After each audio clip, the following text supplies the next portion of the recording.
The Rebbe in the SICHAH discounts the approach of the Mizrachi on two counts. Reason number one is because it does not match the style of Rashi, and reason number two on account of the fact that if we were to accept the thesis of the Mizrachi, there is some superfluous information that Rashi includes in his commentary. Firstly, reason number one.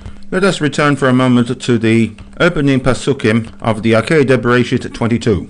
God comes to Avraham and tells him to go with his son Yitzchak to the land of Moriah, and v'halehu sham le'olah, bring him up there as an offering, al achad heharim, upon one of the mountains asher omar elecha. The exact mountain I shall tell you at some point in time in the future. Rashi questions the need for this vagueness on the part of God, to which he responds that it is kedei laharbot scharan, in order to increase the degree of reward to the righteous who fulfill the command despite the absence of any specific details. In support of his thesis, Rashi provides us with two examples. The first comes to us from the opening lines of Parshat Lech Lecha, where Avram is told to leave the place of his birth and proceed El Haaretz Asher Areka, to a location that I will sometime in the future provide you with the details. This was example number one, where God is deliberately vague over the details of a specific command. A second example comes to us from Sefer Yonah, who is told to Kum Lechel Ninveh, and there you are to declare publicly, Asher Anochi Dover Elecha. The details of that proclamation, however, will come to you sometime in the future.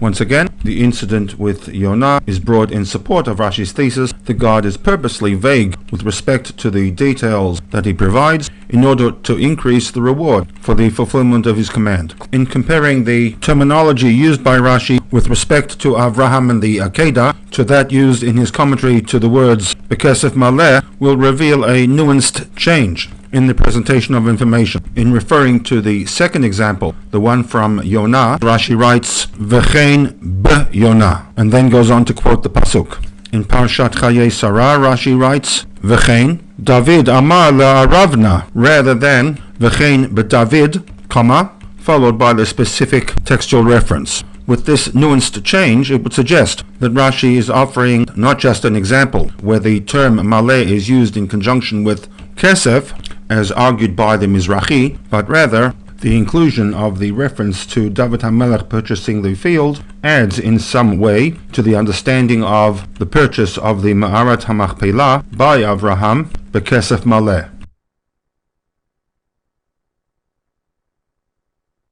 The second critique that the Rebbe raises against the position of the Mizrachi comes on account of the superfluous information that has been included in his commentary. If the point that Rashi is making with the inclusion of the pasuk dealing with David HaMelech is to merely validate the use of the term Kesef Maleh, then there would be no need to open the commentary with a definition. As one reads the text, the definition of Ashalem Kol Shavya is self-evident, and therefore, in addition to the terminology problem mentioned earlier, we now have a superfluous problem, and question 2 still stands.